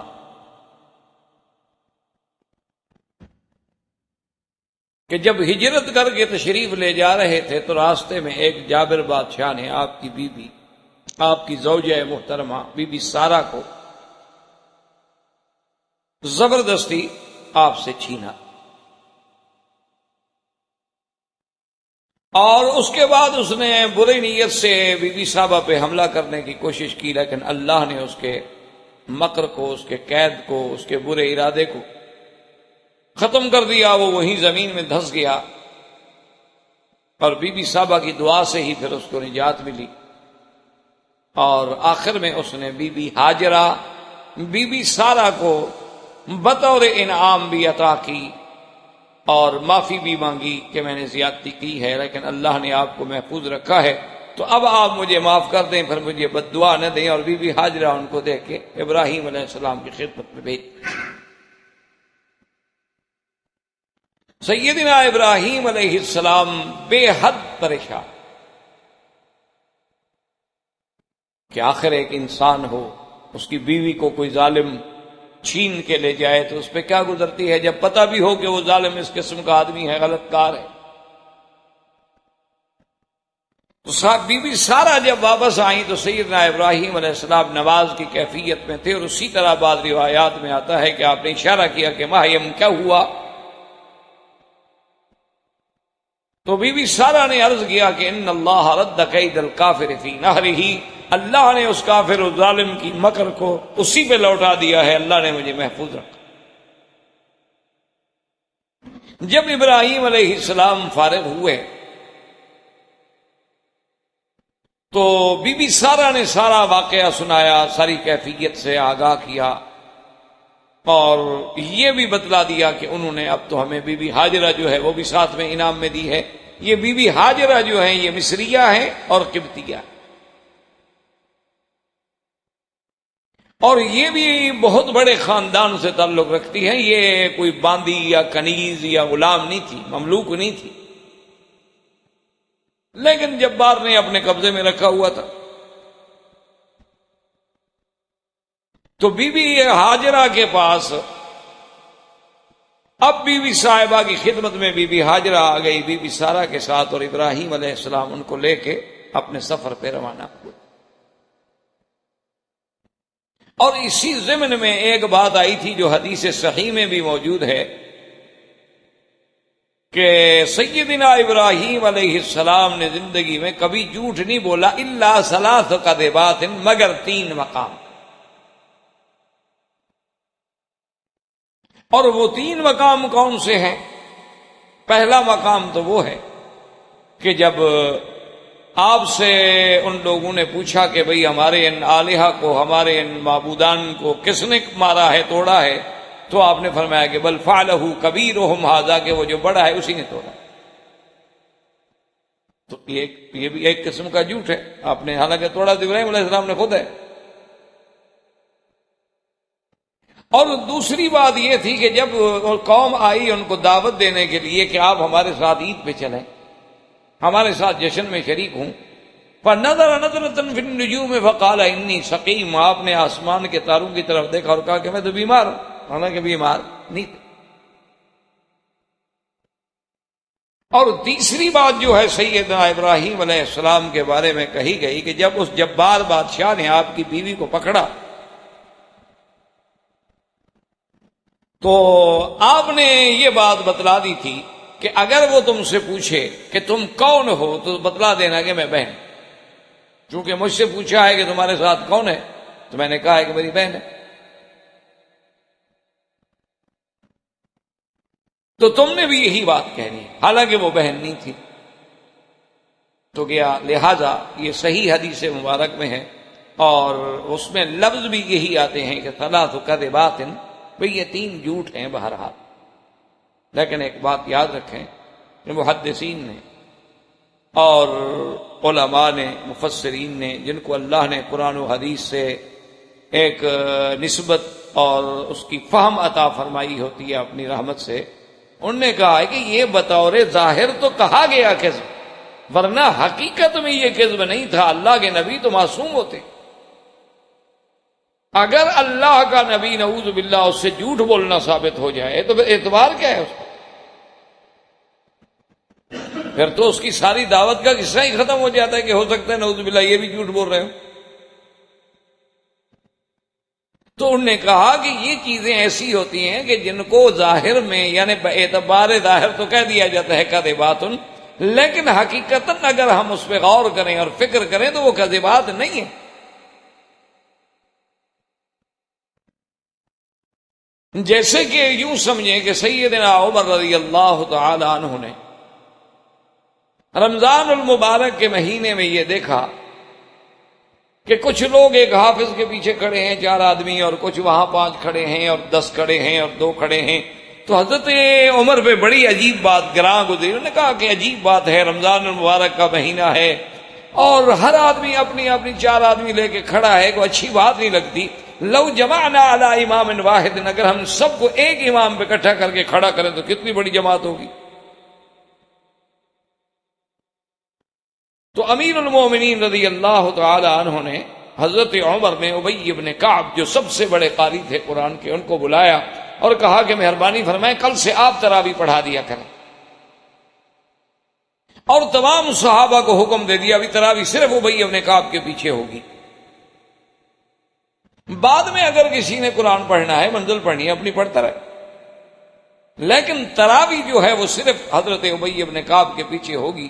اب جناب جب دوسری رات آئی اور حضرت ابی ابن کعب نے تراویح پڑھانی شروع کی اور اتنی بڑی مسجد حضور پاک کی مسجد بھر گئی، تو حضرت عمر خوش ہوئے، فرمایا کہ ماشاءاللہ دیکھیں نا آج کتنا اللہ کی عبادت کا منظر آ رہا ہے، نعمت البدعۃ ھذہ، کہ بھی یہ بڑی اچھی بدعت۔ اب حالانکہ اس پر لفظ تو بدعت کا اطلاق کیا گیا، لیکن اگر وہ بدعت حقیقی معنوں میں بدعت ہے جو سنت کے مقابلے پہ ہوتی ہے تو اچھی کیسے ہو سکتی ہے؟ جو چیز سنت کے مقابلے پر ہو، نعوذ باللہ ثم نعوذ باللہ، کل بدعت کل محدثۃ بدعہ وکل بدعۃ ضلالہ، وہ تو ہر بدعت گمراہی ہوتی ہے، وہ اچھی کیسے ہو سکتی ہے؟ اور پھر خلیفہ ثانی حضرت عمر جو حکم کریں وہ تو سنت ہے، علیکم سنتی و سنت الخلفاء الراشدین المہدیین، سرکار دو جہاں نے فرمایا کہ میری سنت اور میرے خلفاء کی سنت کو مضبوطی سے پکڑو۔ ابو بکر عمر کا تو حضور نے باقاعدہ نام لے دیا کہ فاقتدوا بالذین من بعد ابی بکر و عمر، کہ میرے بعد اگر کسی کی اقتداء کرنی ہے تو ابی بکر و عمر کی اقتداء۔ اس کا کام کیسے بدعت ہو سکتا ہے؟ اور پھر جب مسجد میں نماز پڑھنے والے کون ہیں؟ صحابہ، پڑھانے والا کون ہے؟ صحابی۔ تو جب سارے صحابہ کسی مسئلے پہ اکٹھے ہو جائیں اور اعتراض نہ کریں تو اجماع صحابہ ہو گیا۔ اجماع صحابہ کا تو وہی مقام ہے جو سنت رسول کا مقام ہے، تو وہ بدعت کیسے ہو سکتا ہے؟ تو اس لیے بات سمجھیں کہ بدعت کا معنی ہوتا ہے نئی چیز۔ تو حضرت عمر نے فرمایا کہ ہے تو نئی چیز نا، کہ جی پہلے ہر کوئی علیحدہ علیحدہ پڑھتا تھا اور آج ماشاءاللہ ایک امام کے پیچھے کھڑے ہو کے تراویح پڑھی جا رہی ہے، ایک نئی چیز ہے لیکن ہے بہت اچھی۔ اس سے مراد وہ لغوی بدعت مراد ہے، اصطلاحی اور شریعت والی بدعت مراد نہیں ہے۔ اچھا، اسی طرح بات ہوتا ہے، اس کو کہتے ہیں توریہ فی الکلام، یعنی اپنی بات کو ایسے انداز میں کریں کہ دوسرے کو سمجھنے میں مشکل پڑ جائے، تو اس کو کہتے ہیں توریہ۔ کہ جب بھی اخت موسیٰ علیہ السلام، موسیٰ علیہ السلام کی بہن اپنے بھائی کو ڈھونڈتے ڈھونڈتے ڈھونڈتے جب فرعون کے گھر میں پہنچی، دیکھا کہ اتنی عورتیں اور اتنا ہے اور ایک بچہ ہے رو رہا ہے، پوچھا بھی کیا بات ہے؟ پہچان بھی گئی کہ موسیٰ میرا بھائی ہے۔ پوچھا کیوں رو رہا ہے؟ انہوں نے کہا کسی کا دودھ نہیں پیتا بچہ۔ کتنی دائیاں بلائی گئیں، کتنی عورتیں بلائی گئیں، کتنی مرضیاں بلائی گئیں، دودھ والی خواتین کو طلب کیا گیا، بچہ منہ نہیں لگا تھا اور بھوکا ہے، رو رہا ہے۔ تو بی بی صاحب نے کہا کہ اچھا میں تم کو ایک گھرانے کے بارے میں خبر دیتی ہوں، لَدُلُّكُمْ إِلَىٰ أَهْلِ بَيْتٍ يَكْفُلُونَ، ایک گھرانے کے بارے میں خبر دیتی ہوں، ہم لہو ناصحون، اور وہ گھرانہ اس کو سنبھال لے گا، وہ بیوی بڑی صالحہ ہے، بڑی نیک ہے، اور وہ خیر خواہ بھی ہے۔ آپ بیوی کے منہ سے نکل تو گیا نا کہ ہم لہو ناصحون، وہ گھرانہ جو ہے موسیٰ علیہ السلام کا خیر خواہ ہے۔ تو فرعون تو بڑا کایا تھا، اس کو تو فوراً شبہ ہو گیا، اس نے کہا اسے پوچھو کہ اس کو کیسے بتایا کہ وہ گھرانہ اس بچے کا خیر خواہ ہے؟ اس کا مطلب ہے بچے کو جانتی ہے کہ ہمیں بتایا کس کا بیٹا ہے۔ تو اب جناب وہ تفتیشی افسران جو ہوتے ہیں آگے، شاہ کے وفادار جو شاہ سے زیادہ خوش آمدی ہوتے ہیں، وہ جناب جب آگے بڑھے تو انہوں نے کہا کہ کیسے تمہیں پتہ لگا؟ آخر تم نے یہ جو کہا، اس نے کہا تم سمجھے نہیں، میں نے کہا ہم لہو ناصحون، یعنی فرعون کا خیر خواہ ہے وہ گھرانہ، میں نے یہ تھوڑا کہا کہ موسیٰ علیہ السلام کا خیر خواہ ہے، میں نے تو کہا ہم لہو ناصحون۔ اور میرا مقصد تو یہ تھا کہ ہم لہو، یہ نہیں تھا کہ لہو ایسے کام کا میرے گلے پڑ گیا، میں نے یہ تھوڑا کہا کہ موسیٰ ہم ناصحون علی موسیٰ، میں نے نام لیا ہے، انہوں نے کہا ہاں نام تو نہیں لیا، انہوں نے کہا اب یہی تو میں کہہ رہی تھی کہ وہ گھرانہ بھی اچھا ہے اور خاد فرعون کا بھی بڑا خیر خواہ ہے، بادشاہ کا بھی بڑا نمکخوار۔ انہوں نے کہا ہاں پھر تو ٹھیک بات، تو اب توریہ ہو گیا۔ حالانکہ بظاہر دیکھا جائے تو بی بی صاحبہ کا کہنے کا مقصد یہ تھا کہ بھائی تھا نا، صبر نہ ہو سکا، کہہ بیٹھی بیچاری، لیکن جواب میں توریہ کر کے اس کو کذب نہیں کہا جائے۔ اسی طرح سیدنا ابی بکر صدیق رضی اللہ تعالی عنہ فرماتے ہیں کہ ہجرت کی رات میں جب سرکار دو عالم سیدنا محمد الرسول اللہ صلی اللہ علیہ وسلم آگے آگے جا رہے تھے اور میں تھوڑا پیچھے چل رہا تھا تاکہ راز نہ کھل جائے، تو اتفاق سے ایک آدمی نکل آیا اور اس نے پوچھا کہ من هذا الرجل؟ اس نے کہا ابو بکر یہ آگے جو بندہ جا رہا ہے یہ کون ہے؟ اب حضرت صدیق فرماتے ہیں کہ میرے لیے تو مسئلہ پیدا ہو گیا کہ اگر میں بتا دوں کہ محمد الرسول اللہ صلی اللہ علیہ وسلم تو صاف بات ہے کہ ان کو شبہ ہوگا کہ اگر اللہ کے نبی ہیں تو وہ کیوں جا رہے ہیں اس وقت، اور اگر میں نہ بتاؤں تو صدیق ہو کے جھوٹ کیسے بولوں؟ تو اب میں نے کہا بھی کیا بتاؤں؟ اللہ نے فوراً میرے دماغ میں بات ڈال دی، میں نے کہا رجل یہدینی سواء السبیل، ایک بندہ ہے راستہ بتلاتا ہے۔ اب بات تو ٹھیک ہے، اللہ کا نبی راستہ ہی تو بتلاتا ہے، صراط مستقیم ہی تو بتلاتا ہے، تو جھوٹ بھی نہیں۔ اچھا اس نے کہا اچھا کوئی بندہ جا رہا تھا شاید اس نے راستہ پوچھا ہے، وہ راستہ بتلانے والا تھا، چلا گیا، بس تو بات بھی رہ گئی اور جھوٹ بھی۔ اس کو کہتے ہیں توریہ فی الکلام، یعنی ایسے انداز میں کلام کی جائے کہ اس کلام کا رخ جو ہے دونوں طرف پھیرا جائے، لیکن مقصد اس کا فائدہ ہے، کسی کو بچانا، کسی کی جان بچانی ہے، کسی کا تحفظ کرنا ہے، ورنہ خدا نہ خواستہ دشمن کو پتہ چل جاتا تو حضور صلی اللہ علیہ وسلم کو کتنا نقصان پہنچا۔ تو سیدنا ابو بکر صدیق نے توریہ۔ اسی طرح ایک معاملہ ہوتا ہے جو مصطلحات علماء میں، اس کو یہ کہتے ہیں کہ آپ ایک ایسی بات کریں کہ مقصد آپ کا یہ ہوتا ہے کہ جب یہ بات میں کروں گا تو اس کا جواب میرے مخالف سے نہیں بن پڑے گا، اور جب جواب نہیں بن پڑے گا تو پھر میں اس پہ ضرب ماروں گا، تو وہ بھی جھوٹ نہیں ہوتا، دراصل اپنے اس مسئلے کو واضح کرنے کے لیے ایک بات کو کرنے کا ایک انداز ہوتا ہے۔ کہ جب انہوں نے پوچھا کہ جی ہمارے خداؤں کو بتوں کو کس نے توڑا ہے، انہوں نے کہا فعلہ کبیرہم ھذا، بڑے نے، اور ساتھ یہ بھی کہہ دیا فسألوہم ان کانوا ینطقون، پوچھ لو ان سے۔ اب واپس آ کر نے کہا جی وہ تو بولتے نہیں ہو، یہی تو موسیٰ ابراہیم علیہ السلام ان کو کہلانا چاہتے تھے نا کہ آپ نے منہ سے یہ بدبخت بولے نا، وہ جی وہ ہمارے وہ تو بولتے نہیں، وہ تو کیسے بتا سکتے ہیں، وہ تو کچھ نہیں بتا سکتے۔ اف لکم ولما تعبدون من دون، اور ظالموں خود کہہ رہے ہو کہ کچھ بتا نہیں سکتے، جو اپنے مارنے والے کو نہیں بتا سکتے، جو اس کا ہاتھ پکڑ کے اس کو نہیں روک سکتے، تمہارے نفع نقصان کے مشکل کشا کیسے بن سکتے ہیں، تمہارے حاجت روا کیسے بن سکتے ہیں؟ تو ایک بات ہوتی ہے، اس بات کو کہنے کے لیے تو بظاہر تو یہ ہے کہہ دیا کہ کبیرہم ھذا، بظاہر تو جھوٹ ہے، حالانکہ جھوٹ نہیں، مقصد یہ تھا کہ ان کو اللہ کی توحید تک پہنچانے کا ذریعہ یہ تھا کہ ایسی بات کرو کہ پھر خصم کے پاس کوئی جواب ہی نہیں۔ اسی طرح جب انہوں نے فرمایا کہ وَنَظَرَ نَظْرَةً فِي النُّجُومِ وَقَالَ إِنِّي سَقِيمٌ کہ تاروں کی طرف دیکھا، چونکہ وہ تو خود تاروں کو مانتے تھے نا، ان کے نزدیک تو تارے سارا نظام چلانے والے ہیں، اور کہا انی سقیم، میں بیمار ہوں۔ تو علماء نے لکھا کہ کہنے کا مقصد یہ تھا اس سے بڑی کوئی بیماری ہوگی اللہ کے نبی کی کہ اس کے سامنے شرک ہو رہا، یہ تو روحانی بیماری میں مبتلا۔ تو ابراہیم علیہ السلام نے کوئی جھوٹ نہیں بولا۔ یا معنی یہ ہوتا ہے سقیم معنی کہ میں بیمار ہونے والا ہوں، یعنی خیال ہے کہ میں تو آگے کسی وقت بیمار ہو سکتے ہیں، وہ بھی جھوٹ نہیں ہے، وہ بھی جھوٹ نہیں ہے، کسی وقت بھی ابراہیم علیہ السلام بیمار ہو سکتے ہیں۔ اور اسی طرح جو بی بی سارہ کے بارے میں فرمایا کہ وہ میری بہن ہے، یہ بھی جھوٹ نہیں تھا، اس لیے کہ آپ نے یہ باقاعدہ وضاحت کی کہ لم یکن فی الارض احد سوا، اس وقت زمین پر تیرے اور میرے سوا کوئی کلمے پڑھنے والا نہیں، کوئی مسلمان۔ تو جب ہم دونوں ہی مسلمان ہیں صرف، تو صاف بات ہے کہ اسلام کا رشتہ تو یہی ہے کہ انما المؤمنون اخوۃ، کہ ہر کلمے پڑھنے والا ایک دوسرے کا بھائی ہوتا ہے، اس اعتبار سے اس کو بہن کہنا کوئی حرام نہیں۔ اسی طرح اگر دیکھا جائے تو ہر آدمی بھی حضرت آدم و حوا کی اولاد ہے، تو اس لحاظ سے بھی ایک باپ ایک ہی ماں ہے ہم سب کے۔ اگر مادہ بعیدہ دیکھا جائے تو باپ بھی ایک ہے اور ماں بھی ایک ہے، مادہ قریبہ دیکھا جائے تو باپ اور ماں الگ الگ ہو جائیں گے۔ تو اس لیے یہ بھی ابراہیم علیہ السلام کا جھوٹ نہیں تھا، بلکہ ظاہری شکل جو تھی اس کو کذب کے ساتھ استعمال کیا گیا، ورنہ اللہ کے نبی جھوٹ سے پاک ہوتے ہیں، ہر گناہ سے پاک۔ سیدنا ابراہیم علیہ السلام جب روانہ ہوئے تو اس کے بعد آپ نے اپنے اللہ سے دعا، وَقَالَ إِنِّي ذَاهِبٌ إِلَىٰ رَبِّي سَيَهْدِينِ رَبِّ هَبْ لِي مِنَ الصَّالِحِينَ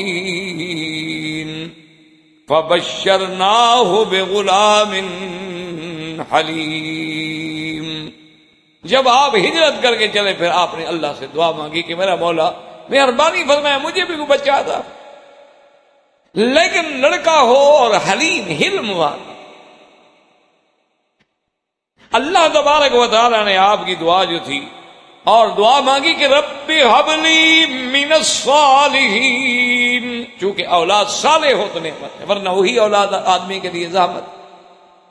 اسی لیے بعض روایات میں آتا ہے کہ احیاناً کہ آدمی بہت اچھا ہوتا ہے لیکن ہلاک علی ید ولدہ، اولاد کی وجہ سے برباد ہو جائے، ہلاک علی ید اصدقائہ، دوستوں کی وجہ سے برباد ہو جائے، حالانکہ خود بہت اچھا۔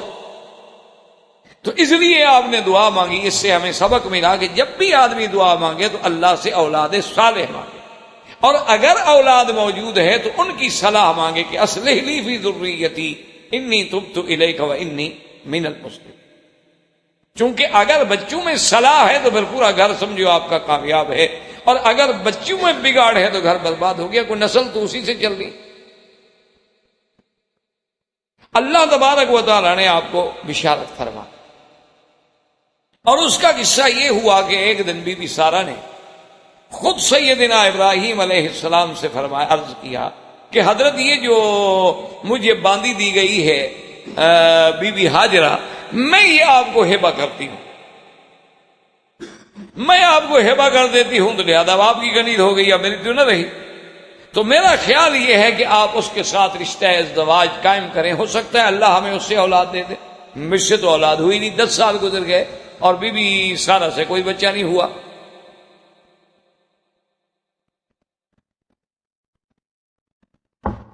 حضرت ابراہیم علیہ السلام نے ان کی بات مان لی۔ اس وقت آپ کی عمر تقریباً 86 سال۔ اب حضرت ابراہیم علیہ السلام نے بی بی ہاجرہ سے جب اپنے ازدواجی تعلق قائم کیا، اللہ کی شان ہے کہ بی بی صاحبہ حاملہ ہو گئی، کیونکہ اللہ پاک خوشخبری تو پہلے بھی دے چکے تھے ابراہیم علیہ السلام کہ ہم آپ کو بچہ دیں گے۔ اب جب بی بی صاحبہ حاملہ ہوئی تو خدا کی شان ہے کہ قدرتی یہ کہ یعنی فطرتی بات ہے کہ ایک عورت گھر میں ہو، بیوی ہو، چاہے اس لا ولد ہو، اس سے کوئی اولاد نہ ہو، بانج ہو، آدمی دوسری شادی کرے اور وہ حاملہ بھی ہو جائے تو لازمی بات ہے کہ اس کا دماغ تو پھر ذرا اونچا ہو جاتا ہے، اس کو تفاخر تو پیدا ہوتا ہے نا کہ دیکھو میں اچھی ہوں نا۔ تو اب بی بی ہاجرہ جو تھی وہ تھوڑا سا اس میں بڑے پن کا اظہار ہو گیا۔ جب بڑے پن کا اظہار ہوا تو بی بی سارہ غصے میں آ گئی، انہوں نے کہا عجیب بات، میری کنیز تھی، میں تمہیں کنیز بنا کے لے آئی، میں نے ہی الٹا اجازت دی، اب مجھے آنکھیں دکھاتی ہو، عجیب بات ہے۔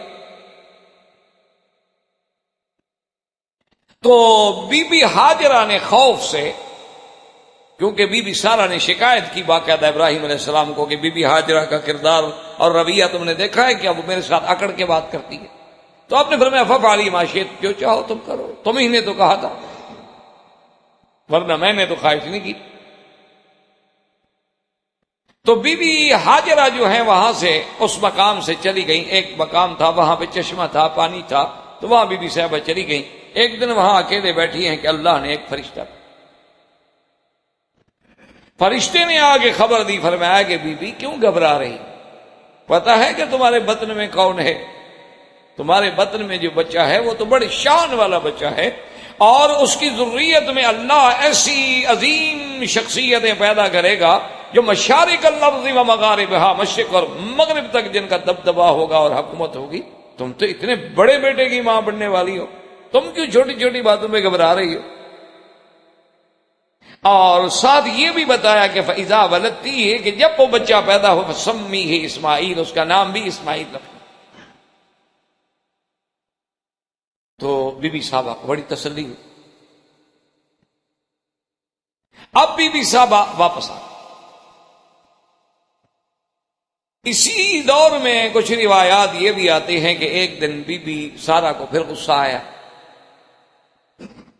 پھر جو غصہ آیا تو انہوں نے کہا کہ واللہ لأقطعن، خدا کی قسم ہے کہ میں بی بی ہاجرہ کے 3 اعضاء جو ہے نا کسی وقت موقع ملا تو کاٹ دوں.